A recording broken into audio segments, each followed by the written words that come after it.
Tomorrow marks the final day voters in Kentucky can cast a ballot by going the early, no excuse in-person voting route. Now, after that, all eyes will be on Tuesday's primary election. Andy Barr, whose U.S. Senate campaign has been endorsed by President Trump, took part in a Get Out the Vote rally today in Newport. That's right. WLWT News 5's Todd Dykes talked to Barr one-on-one to find out more about his leadership style. Well, for many Northern Kentucky voters, Andy Barr is not exactly a household name. His run to replace retiring U.S. Senator Mitch McConnell has raised his profile substantially, and Barr is trying to turn that name recognition into a victory during Kentucky's primary on Tuesday.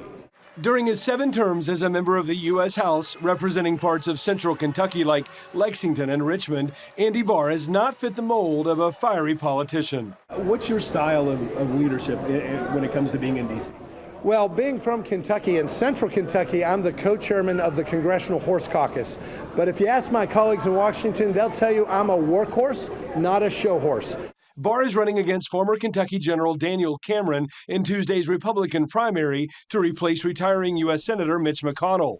2 weeks ago, President Trump weighed in on the race by giving Barr his endorsement. We are losing influence in Washington with the retirement of Senator McConnell, but I think it's to the advantage of the people of the Commonwealth of Kentucky that I'm the only Trump-endorsed candidate in this race, because it means I can deliver working with this administration. The 100 or so people who turned out to rally on Barr's behalf seemed to like what the 52-year-old father of 4 had to say.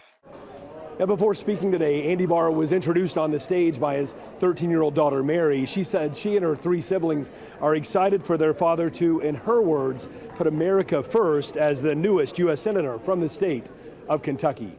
Reporting here in Newport, Todd Dykes, WLWT News 5.